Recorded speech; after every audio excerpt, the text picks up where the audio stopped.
Drasko, I'm going to invite you to open, and I give the floor, Drasko Jelavic, your host, founder, CEO of Cirtuo. Please. Thank you, Richard.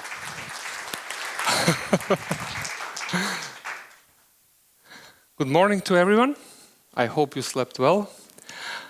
I was so excited about the excitement of the last night that the bar was raised so high, so I didn't sleep that well. But I'm really keen on presenting and giving you the first and opening presentation. And that's on defining the business problem technology needs to solve. When I got this topic presented by my marketing team, I said, wow, such a challenging and interesting topic. It's probably easier to say what will be the human elements in procurement in the future, where are humans needed, and the rest will be probably filled by technology.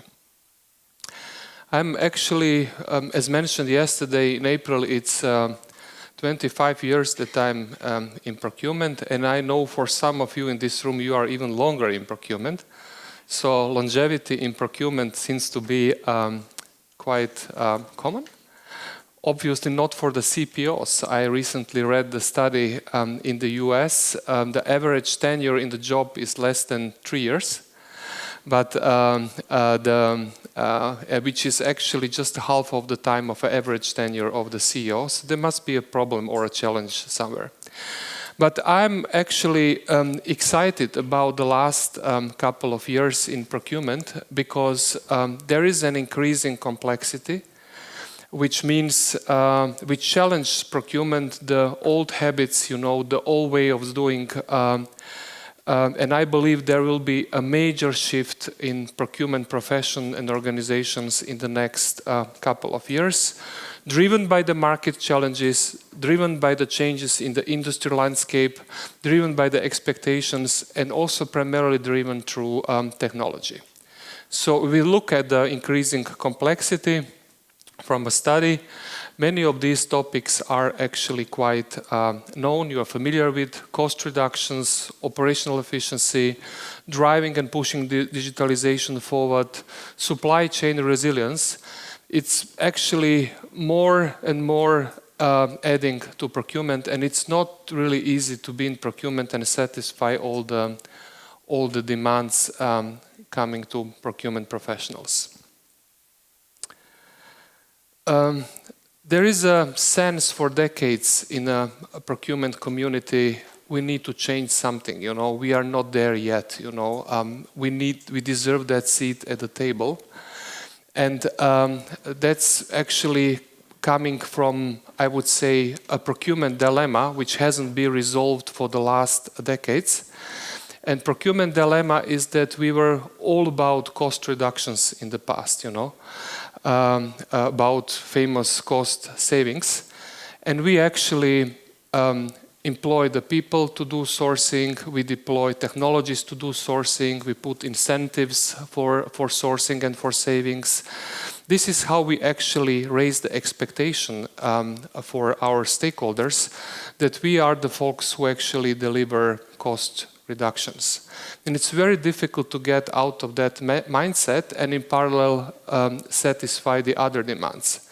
So the one hand side is cost reductions, but I was always surprised or even shocked or triggered every time we have developed a category or supplier strategy and we actually discuss it with the senior stakeholders and got involved in a quality dialogue.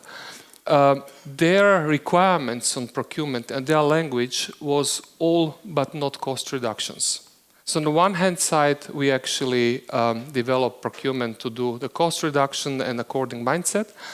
On the other hand side, there are stakeholders who, of course, there is no way to neglect the role of cost reductions. You cannot just tell to your suppliers, folks, deliver a value and put the price tag on it, whatever you want, it won't work. So it will still be a very important role and task of procurement. But the question is how to make that shift, how to make that change, and how to address the complexity in the business in a proper way. So for addressing the complexity in the first step, Most of you will be familiar with, it's also a proven tool, Raxi Matrix, which actually helps to translate the business requirement into a language of procurement. I've been really excited in the last couple of years, especially since COVID. There were several layers of disruptions and new requirements on procurement. So we added sustainability to our model, we added growth, we added diversity, and some of these new business requirements are actually in conflict with the old ones. If you want to succeed and sustain and make the world more sustainable and take care of environment, it often puts additional cost burden on your organization or suppliers. I'm also very happy about seeing sustainability and environment up there, because we can do a lot in procurement to change the world for the better. If you just think 2 or 3 decades before, we were actually doing a lot of global sourcing. So I was a part of that game, and many of you were, just shifting the production from the West to the countries which were not developed at that point of time. And there were millions of individual, single, uncoordinated decisions to cut the cost and basically shift the production from one country to another country or region, right? So millions, not only millions, hundreds of millions. What happened over the year? We actually disrupted the world in many layers. Geopolitically, we polluted it, and so on and so on. We show the power of procurement with all good things and bad things.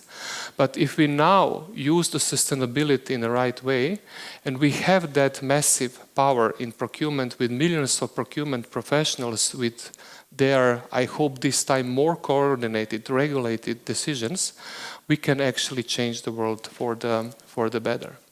And of course, I see more and more procurement organizations being directly linked to either sales or development or other functions, because your business can often run as fast as your suppliers can run, right? So there is a supply chain actually defines the art of possible in business.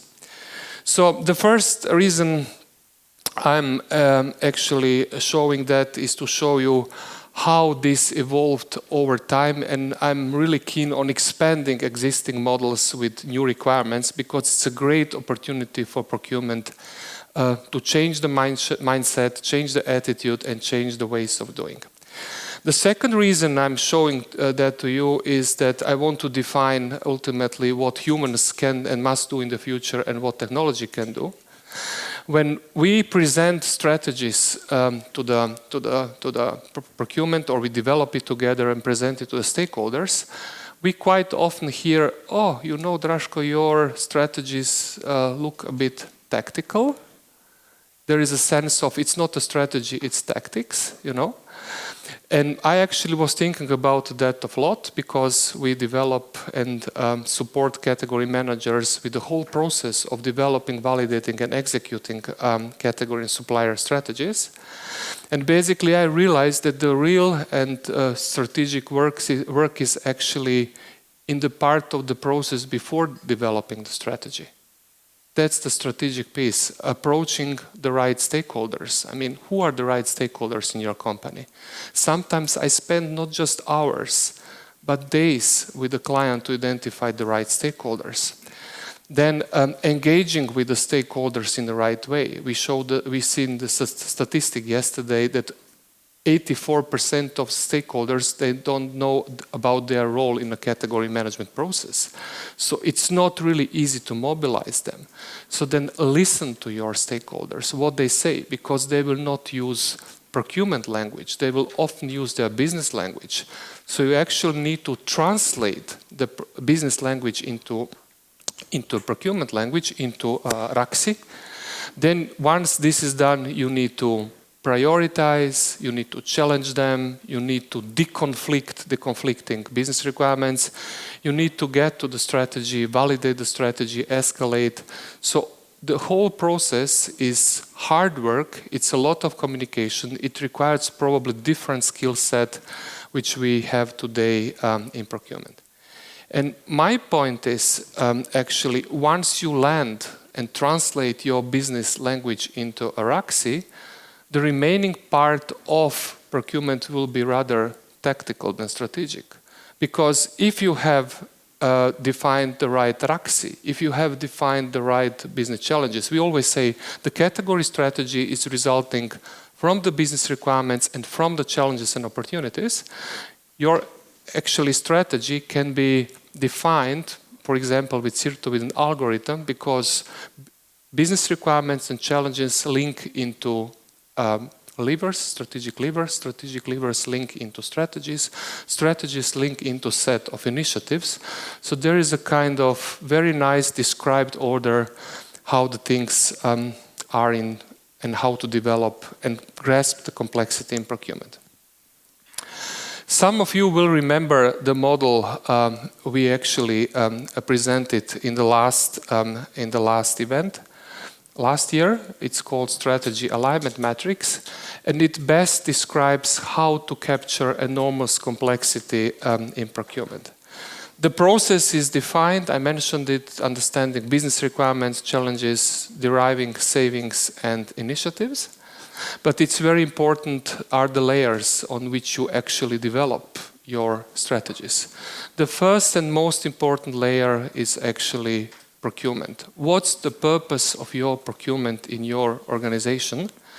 Many organizations haven't found the right answer yet. But once this is clearly answered and you listen to your business and you understand the global view, regional view, local view, project view, whatever view is needed, the first next layer is actually categories, because most of procurement departments are organized by categories, and it's a kind of natural that we develop strategies in the first step, either categories or cross categories. And then the category strategies can be supported with supplier strategies if there is a challenge with suppliers in your category or cross category, and can be supported with negotiations, right? So it's a kind of framework, but it's more a model how to think about approaching the things in the right way and capturing the complexity in the right way. So business first, procurement strategies, category strategies, supplier strategies, negotiation strategies, and actually all the tactics should follow. It's crucial because sourcing is also one of the main instruments and processes in procurement, and we see a massive disconnect of any sourcing event with a category strategy. So basically, people develop strategy, put it in the last drawer, and then they just do what? Beat the suppliers, you know, regardless what you wrote on a strategy. So there must be a link, there must be a consistency from the business requirement to the strategy, ultimately to the realization of the strategy through an RFP and the sourcing process. So if you succeed in managing that, you will not fail on purpose in procurement, and you will be able to address all the complexity. Of course, easier said than done. We've seen category trees with, I don't know what, 20, 30, 40,000 elements. It's probably exaggerated, but even in the mid-size, in the mid-market companies, it will be several hundreds of categories or thousands of categories. It will be hundreds of important suppliers which you need to address with the adequate strategy. It will be like 100 or 200 or 300 complex sourcing events where you need to prepare a kind of strategy. And then on top of that layer, you have all the changes, everyday changes in challenges in the market, in the business requirements, where you actually need to understand what's going on and am I still on the right track. So in the emergence of AI, people ask us quite often, is there a room for humans in future in procurement? And of course the answer is yes, it is. I just a few minutes ago described the process where humans are needed with the soft skills. Everything which is around relationship, management, validation, acting on risk appetite, how much risk we want to take with scenario 1 category strategy or scenario 2 category strategy. What is more value for us? So human intelligence will be needed. But as I stated earlier, once you translated your business into the language of procurement, into a robust model, then the rest could be supported through different intelligence types. Market intelligence to feed on the market news, changes, industry landscapes, commodities, regulations. Artificial intelligence, like in Cirtuo, which is today existing and we're going to build up, will help you to actually craft powerful strategy which completely meet the business needs. Then you need, again, human intelligence to validate the category strategy, to validate the resulting initiative, to sell on strategy. It's very difficult for a robot to sell on strategy. And then the resulting piece, all the initiatives and results, and it's a big piece, okay, let's face it, it's probably majority of the job in procurement with sourcing, SRM, contracting, and so on, can be supported, strongly supported through different intelligence types, right? So an exciting journey. It's difficult to bet on how many people we will need in the future in comparison to today. I believe that will be lesser than today, but we shall see. And as mentioned, AI will be an important driving force in that process. Not even very smart people can agree on how it will look like. I read recently a statement which says, in the past, the future was actually even more predictable than it's today, given the development of the AI. And it's very difficult to say how the AI will shape our landscape. I asked my team to look at and Eloise, you presented similar slide, to look at the material of different consultants and Gartner and so on, and to see what these guys identify, which areas in procurement AI will support or cover. So if you look at that list, it's basically everything.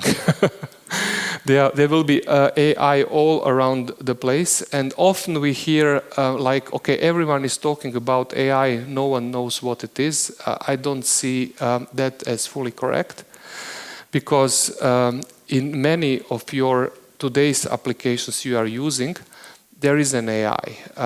I had a chat with our technology friends, Arch-led Sievo Bero.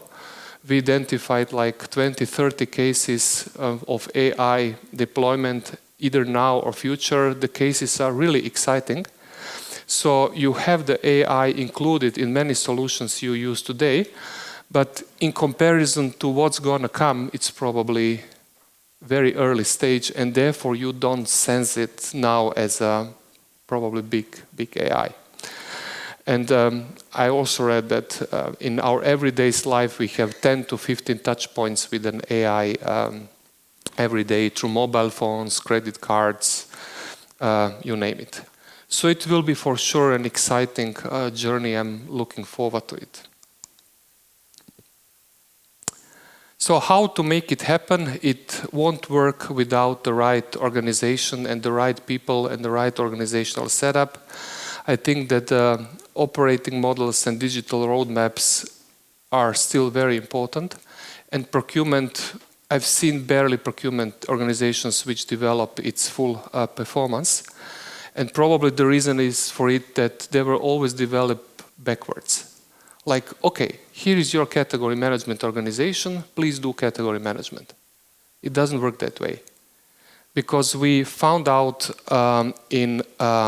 especially for large companies, and as an example, the biggest category will be 2 or 3 billions. The next one will be 1 billion. The next one, the third one will be 800 million. And the next one will be 500 million. So these are not categories. It's a business in business. You don't need a category manager. You need a CEO of a category. And one-size-fits-all model, like we often seen presented, don't fit and don't enable procurement to develop its performance. It's a tricky business, of course, looking at your top 10 categories to develop a diversified and powerful procurement organization. The question is what you do with the rest, of course. But you need to take in account your category strategies, your supplier strategies when you are developing your organization. I'm always shocked when I talk to senior procurement guys or consultants. They tell me, oh, well, we are doing operating model. We are doing digital roadmap. Okay, but are you doing strategies? No. How comes? So the right order would be actually back to the roots, understanding strategy first. Hopefully your culture doesn't eat strategy for breakfast.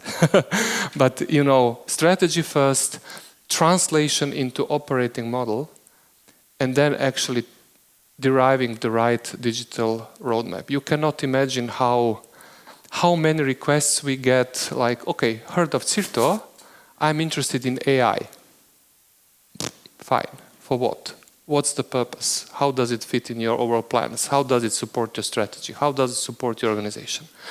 Not many organizations have developed that insight yet.